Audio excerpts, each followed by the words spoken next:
Hi, I'm Brandon. And I'm Megan. For years, we were stuck in a rut, always complaining that nothing ever changed for us. And then we realized if we wanted to improve our lives, we had to put in the work. Each week on this podcast, we'll get into an aspect of personal growth, relationships, or just life. Through our own experiences and guest interviews, we hope to inspire you to make your own positive changes.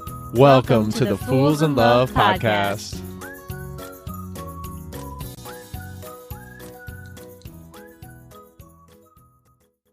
All right. Today we are tackling the topic of joy. Now, a few months ago, we finally wrote and implemented core values at work. I don't know why we had never done it before. It's kind of ridiculous, but we hadn't. So we wised up, we got it together, and the most important one that we wrote was that we choose joy. Yes, choosing joy. It's so important. And like Meg said, it seems so easy and just like it really takes no thought. Like, yeah, of course we're going to choose joy. But then when we get to work or just in life, because I think it goes well beyond work, we get into like this negative space. We get into a space of negativity, and it's very easy to have negativity when you're surrounded by negativity. So when you get to work or you're out in life, you might feel like you have really strong energy, but then you have one bad experience or you deal with that one person and life just seems to be downhill from there. And we go from looking at the glass half full to the glass half empty, and that's for the rest of your day. Oh, yeah. So when we wrote these values for work, which actually ended up coming over into our personal lives too, but we'll get there in a minute, we had been noticing how much everyone at work seemed to be just focusing all their energy on one bad thing happening. And we were realizing that everyone's coming to work, and before the doors even officially open every morning, everyone's all ticked off. Everyone's in a bad mood. And we knew we had to do something. So we wrote the values, we discussed them, we made sure that everyone in the office agreed to them. We asked what changes or updates we needed to make, and we finally wrote them up and asked everyone to sign them. And if they said yes, then we told them that they would have to actually adhere to them. Now, the important part here is that since the day they signed, since the day we talked about all of this, the attitude at work has significantly changed. Because we said, guys, as a group, we are choosing joy. Literally, it's been a 180. When we hear ourselves or someone else start to complain, we get the thought out, and then somebody will jokingly say, but we choose joy, and we move on with our day, which is so much different than we used to be even a few short months ago. Yeah, that's right. I mean, and it was one of those things too where you just fall into the cycle, right? So we would get to work, and we typically open up the office at 8 a.m. And before 8 a.m. even got there, we found that people were just bringing in like the baggage of the day. And it was going well beyond like those Monday blues that we all seem to have. And it was becoming like a daily routine. And it really, when one person is off, especially in a smaller office or even in a bigger office, you know, those negative Nellies, like they can bring everyone else down. So that was one of the things we started to focus on. And from there, even though it seems like so obvious, when we put it down on paper, like Meg said, it changed everything. Oh, yeah. And the coolest part about when we changed it at work is that we noticed it for them personally beyond the office doors, and we noticed it in our own home. We noticed that somehow we are aware of all the complaining, the negativity, and the terrible mindset that I had or that we had as a family, and we're deciding to choose joy, and we started to actually apply that beyond just our office. Yeah, that's right. We did. And I really began to focus on how negative of mindset I was in a lot of the time. It was always like this woe is me attitude. And it was like, well, you know, this went wrong. And so then I'd find myself, you know, being shorter with Meg, being shorter with the kids, you know, really letting it change everything as far as how I was approaching life, how I was approaching my work, how I was approaching everything. And with this simple change, just saying like, I choose joy and focusing on joy, because that's the thing. When you choose joy, what does that really mean? It means you're focusing on it. You're making this decision to choose joy above anything else, because that's the thing. You can say choose joy, but that doesn't mean you're not going to like find the negative people. That doesn't mean that you're not going to have the bad experience. But when you become aware of it, you can recognize that like you're being pulled away from joy and pull yourself back into joy. Yes. I mean, okay, so when we started this whole thing, we even started talking to our kids about it. Like, we have decided that we're going to just point out to the kids how often they're complaining about things that don't even matter. And we're helping them actually achieve and modeling for them a healthier viewpoint and mindset. Because listen, our kids are 5 and 2. They can complain with the best of them. They can complain that the sandwich crust wasn't cut off the exact right way. They can complain that the cartoon doesn't play back at the right volume. I mean, it doesn't matter what dumb thing they're complaining about, they're complaining. And so we're using this now as an opportunity to say, hey guys, there are legitimate things in life that you should be talking about that are real complaints that we can talk about, address, and move on with our lives. But there are other things that we just are complaining about for no actual reason, and we need to stop that. So we've tried to really focus over the past couple months on just pointing out this is an unreasonable complaint. We need to choose joy instead. We need to find our happiness and stick with it. So as we say, we choose joy, we set these core values, but we want to go a little bit deeper, and we want to explain to you how we've actually been able to take an office and a home that was full of negativity, that was full of complainers, that was full of Debbie Downers, and we turn them into a mostly positive and joyful environment. The first thing was honestly just awareness. Once we brought up how incredibly negative everyone at the office had become and how much it was affecting everyone else around them and the productivity as well, and even the profitability, less work gets done and less money is made when everyone sits around whining instead of working. But people were quick to realize that they were playing a huge part in the office mindset, and they admitted it and said they wanted to do better. Right from there, just from pointing out that it was happening, we had people like, hey, that's me, seriously raising their hand saying, yes, I am 100% guilty of this. I need to fix this. Yeah, that's exactly what I was going to say, because like that was the biggest surprise to me, because you think a lot of times like we're afraid to have these conversations, like whether it's at work or whether it's at home. If you see someone like in a negative space, it's almost human nature that you go to like avoidance. Like you don't want to step on their toes. You don't want to draw attention to it. It's actually easier to just keep your head down, stay away from them, stay out of sight from them.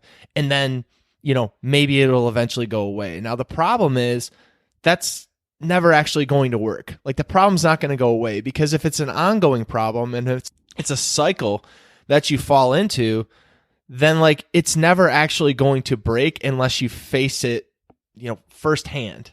Right. That's a really good point. First of all, we can't fix what we don't know that we even do, right? There's no way for us to fully address something if we have no clue that it's going on. And yeah, like Brandon said, it can be a little weird to call somebody out on a bad attitude or some other negative thing. But I just want to say that it can be done with a loving spirit and done in a way that you're not trying to bring others down. It doesn't have to be a condescending, horrible experience. When we brought it up, we did it in a way that nobody felt attacked or judged. They were actually admitting it fully outright in front of the whole group about their part in it. Right. And it's one of those things too, like it's all in the delivery.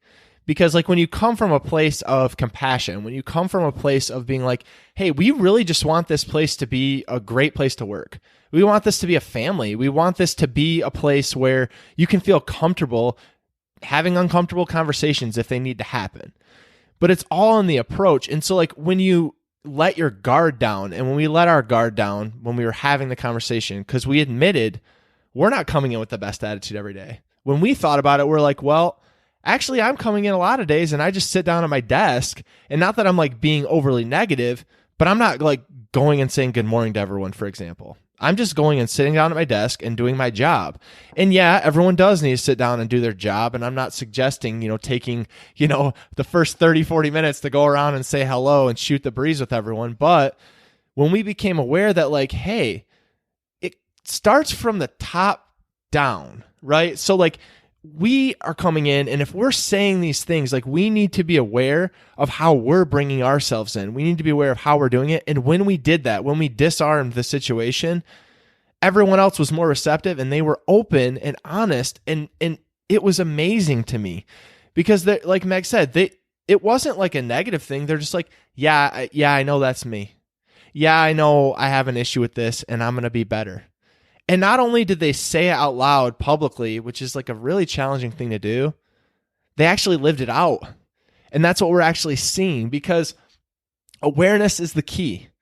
Because once you see it and you can see it and call yourself on it for what it is, because as a side to this, it's very easy to be aware, but then look at someone else and say, well, I'm aware that Megan's doing this, but I'm not doing it. You know, I'm aware. Self-awareness. Right. It's a self-awareness too. Yeah, I'm not saying you shouldn't be aware. And matter of fact, we've asked everyone in the office to call us on it if they see that we're not practicing this. But also, like, you need some self-awareness. You need to take that time to look in the mirror, to understand that, like, you need some reflection. You need to actually, honestly talk to yourself and see where you are at in the situation, because it's so easy to point the finger at everyone else and be like, yeah, that's me. Or, yeah, choosing joy is great. And I know exactly who needs that. But guess what? We all need it. We all need it, because no matter what, even when we're practicing this, even when we're becoming aware, we still need it every day, and we all need the reminder. Oh, yeah. Even our 5-year-old can admit, when we're bringing it to her attention gently, that her complaints are unreasonable. At times, obviously. She's still 5 and she's still going to have things to say.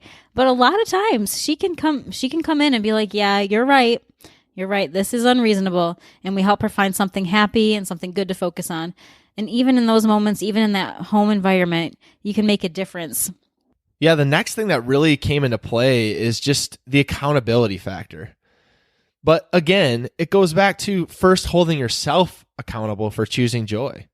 So when you start to go down the path, and you know what this path is, it's the pity party. It's the feeling bad for yourself. It's the, oh, your day is so bad. And when you start to get into that negative cycle, you need to recognize it. You need to stop yourself, and you need to have strategies to talk yourself down and focus back in on the joy. Focus back in on the happiness. Right, exactly.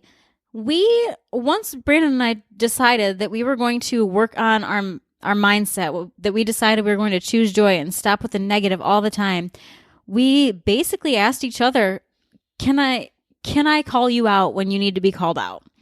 And the answer for each of us was yes. And so that means that if one of us is going down a path of ridiculousness, which so often negativity is, because it's, should be a 2-second thing and then you move on with your life, and instead it's a 15-minute rant. Not saying I've ever done that. I'm just, Yeah, of course not. But once you've said, like, hey, I'm going to be calling out your crap, then you actually have to do that for them. If Brandon says, yes, I am interested in you calling me out on my crap, when I'm going too far down this road of negativity, please let me know. Then it's my responsibility and my duty to say, hey, babe, we gotta fix this mindset, because we decided we were going to choose joy, and right now it is not feeling very joyful up in here. Right, and that's where it comes back to the accountability. Like Meg said, you have to ask for someone to hold you accountable, and you have to allow them to hold you accountable, because someone could tell you. Like if Megan went down to a cycle where she was going on a rant, she was having an issue, and I called her on it and I said, listen, we're supposed to be choosing joy. If she then snaps back and she isn't receptive and isn't reciprocating what she asked me to do, and isn't recognizing that, hey, she asked me to do this, then like, where am I going to be in the future? Like, I'm not going to be open to and we use the term calling out. I mean, it sounds negative even in itself, but you're really just reminding. You're reminding because you both came to a place, or as an office, you came to a place, or as a family, you came to a place, you had this discussion. Going back, we didn't just say, this is what we're going to do, and didn't talk to anyone about it. No, we had a meeting. We discussed it. We always go back to it, because everyone needs to understand that, yes, they agreed to this. They literally signed off on a piece of paper agreeing to choosing joy. They said they want to be held accountable. So if you said you want to be held accountable and you've set that framework in the past, then when it gets brought up, it's not going to go to a negative place, because you're like, yeah, you know what? I did. I agreed. I did sign off on that. And so I need to be listening, and I know I need to change. Yeah, that's exactly right. We're just saying, hey, this is your friendly reminder of what we talked about, and that's not a bad thing. we strongly encourage that if your family, if your office, if struggling with the negativity is a thing for you, consider signing a family or an office agreement that you're going to start focusing on the good, that you're going to allow minor annoyances to be mentioned and then quickly forgotten, and that you ultimately choose joy regardless of circumstances. Because here's the thing about it. We're not saying that you're never going to get annoyed, that you're never going to have a moment where you complain. Of course, we are all human. We are all going to get annoyed. We are all going to complain. We're going to have our tantrums, even as adults. But what we are saying is that we're no longer allowing each other to go down a path that's going to ruin our day about something so small and insignificant. Most of the things that we're complaining about, honestly, are not huge things. Yes, of course, there are big life events that might be a little bit more in depth. But most of the things that you're focusing on, most of the things that you choose to complain and really dig into the weeds on, they're silly and they're time wasters. You're just wasting your time being negative and feeling sorry about it when really you should just move it on. Yeah, and one of the things we've instituted in the past year, and we really started instituting this in our office as well, is just choosing gratitude. Because the best way to combat negative feelings and complaints is by counting your blessings. So we start each day. I mean, we write down 5 to 10 things every day that we're grateful for. Yeah, we do. So we have the Start Today journals, which the Hollis Company put out. And we ended up actually loving them so much that we bought them not only for us, but for our employees. And we told them that, hey, we can't force you to do this. This is your own thing. We're just giving it to you. But, we hope that you would start doing these. We hope that you would be able to take a few minutes each day to write down gratitude and write down goals. Right. And we went beyond saying we hope you do it. And we said, not only do we want you to do it, we don't care if you do it at work. Matter of fact, if you don't have time to do it at home, come into the office and take the first 10 to 15 minutes and do this, because that's how much we believe in it. Because once you put it into practice and once you start looking for the things that you can be grateful for, it's so much easier to have that happiness, to have that joy factor, because you're just focusing in on, instead of the negative, you're focusing in on the positive. And you know that if you focus on whatever you focus on, that's where your brain is going to go. So naturally, if you're always falling into that cycle of negativity, if you're always falling into that negative nature, that's exactly where you're going to go. Subconsciously, that will be where you're going to go.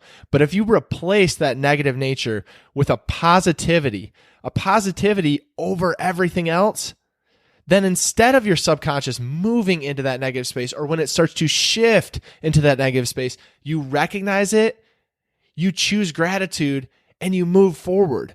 Because keep in mind, you're starting each day with gratitude.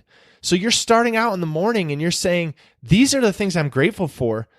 But again, those aren't going to be the only things, because you know what happens when you're in that cycle? You don't want to write the same 5 things down every day that you're going to be grateful for. You want to come up with some new things. So guess what you're going to do throughout the day when you know that the next morning you need 5 to 10 new things to be grateful for? You're going to be looking for things to be grateful for. And it makes a big difference with your mindset. That's such a great point. And I was just going to say, I know the argument. I know that people are listening like, yeah, but you don't understand because my life is tough. My life is not happy right now. I just want to say, yes, it might be harder for you to be grateful. It might be harder for you to be thankful because your life circumstances are tough right now, but it's not impossible. And yes, this is actually a Christian concept, but if you're not a Christian, it doesn't even mean that you can't choose joy and have happiness regardless of your life circumstance, because everybody can. That's how you see parents of kids with very sick children focusing on the good day that they had rather than the fact that their child is terminally ill. That's how you see all these crazy things that are happening around you, but people are still choosing joy. Because yes, they do have hard things happening, but they've made the decision.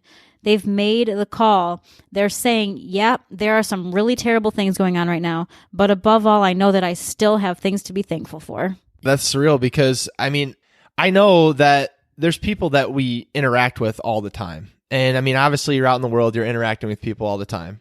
And I've used this example before, but it's powerful, because when you interact with those people who really have gratitude, who are really choosing joy, when you walk away that it's like, wow, that what was going on there?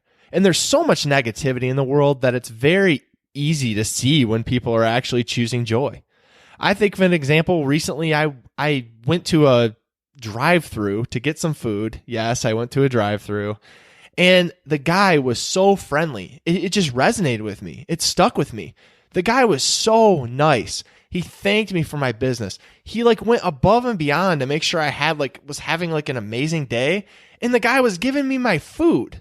Do you know how easy it is for someone doing that, or someone doing a job? Maybe you're in a job you don't like. Maybe you're, in a relationship that has struggles. Maybe like Meg said, you have someone who's sick or ill. It's so easy to fall into the cycle of feeling bad for yourself rather than focusing on joy. But if you focus on this gratitude, it makes the difference. It really does. And with that, you know what else matters? Celebrating. At work, we celebrate birthdays, of course, but we also celebrate because it's a Friday. And on Friday, we get to wear jeans, and that's pretty cool. Or it's a Tuesday, and it's a good day for some donuts. So we go and get the office some donuts. Celebrating doesn't have to be some major event. A lot of times, especially at work, we make it be like some big thing, like, oh, we met some big revenue goal, or we met some huge thing. But it really doesn't have to be. It's about appreciating the smaller things. And so if you start to focus and celebrate and find a way that you can get some Starbucks for the office, you can get some donuts, you can bake some cookies. Like if it's a money thing that you feel like you can't do that, or hey, you don't have a budget for that, so you can't do that, you can bake some cookies at home and bring them in. I promise you everyone will be grateful. I promise everyone will be happier. It's the small things, and you don't think they matter, but they do. They do so much. Oh, yeah. I mean, we celebrate the weekend coming with pizza. When we get home on a Friday night, there are many Fridays that we're like, you know what? It's the weekend. It's time to celebrate, and we need to have some pizza. Maybe we'll watch a movie. You can you can make homemade popcorn or ice cream. Actually, we totally just made homemade ice cream. And we're just celebrating for the sake of celebrating because it adds joy. When you see your life as a party and something worth getting excited about, it's hard not to focus on the good, which actually leaves less room for the bad stuff. Right. I mean, just to show how easy this is. So at our office, we had surrounded ourselves with gratitude. We had said we're going to choose joy. We had done all of this. And so I went out and got a goat figure on a trophy. So if you don't know what GOAT means, it's the greatest of all time. So we created a greatest of all time for this week. So whatever week it is. So at the start of it, I picked out a person and I said, you know what? This person did this week. It was very helpful for me. It may not have seemed like a big deal, but it helped me out a lot. And they're the GOAT for this week. The greatest of all time for this week. And I'm telling you, everyone loves it. We get a kick out of it. And then it's your responsibility, if you get that GOAT, for the next week, you look around for someone else who has done something at your office that has made a difference for you, or you saw made a difference for someone else, or you saw made a difference for a client, whatever.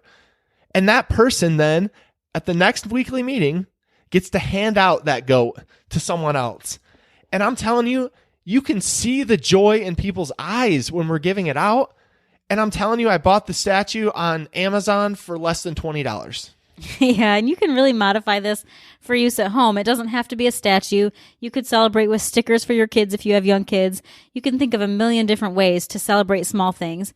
If your kids have a problem sharing and all of a sudden you see them sharing, celebrate that, mention that. Give them a little tiny treat of some sort. There are a million different ways as long as you're creative, but you should be celebrating just small little things in your daily life to help add joy to your life. Right, and you'll see how easy it is and how big a difference it makes. Like Meg said, it goes beyond work. Like we used work as an example. Meg used kids as an example.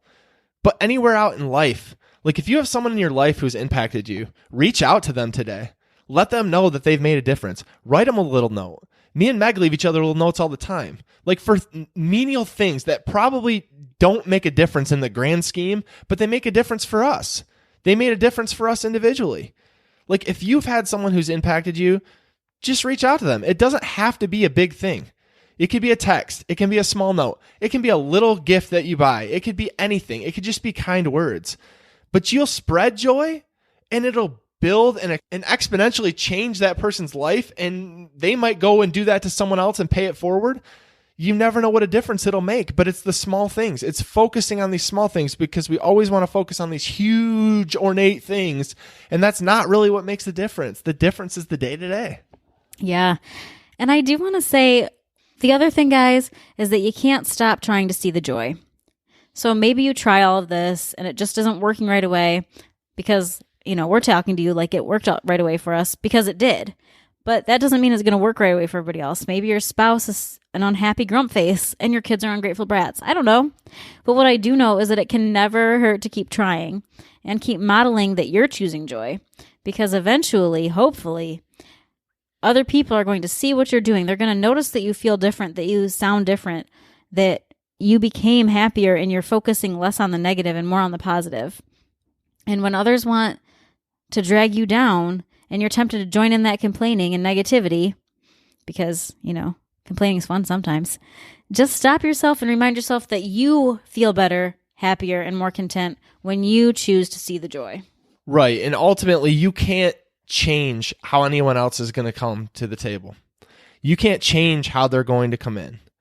We can try to model it. We can try to make the difference, but I can't make someone be different, because you're going to go out there and you're going to encounter people who are having an issue. You're going to encounter people who want to gossip or do whatever that is so easy, like Meg said, to fall into. But understand that you can only control what you do. You can only control how you see the world. You can only control what attitude you bring. And your attitude is going to be contagious. Because just like that negative person can bring you into a negative space, you acting as a positive person can bring someone into a positive space, and you never know the difference it'll make. And so choose joy today. Understand it is a choice. No, that doesn't mean that you're not going to have difficult times. Obviously, we all have difficult times. There are plenty of days where this isn't as easy as it is on other days. There are plenty of days where we're affected by something beyond our control. And the only choice that we have in that matter, because we can't control it, is to control our behavior, is to control how we see it, and to control how we respond. Your response has the ability to change everyone else around you, but you get to choose how you get to respond. So make the right choice today. Hey B, what did you think of that episode? I think it was pretty dang good. Well, what should someone do if they enjoyed these last 30 minutes? They should probably head over and leave us a review so we can reach more people. They definitely should. Guys, if you like the Fools in Love podcast, please go follow us over on Instagram at Fools in Love Podcast. We'd love to connect with you and learn more about what you'd like to hear.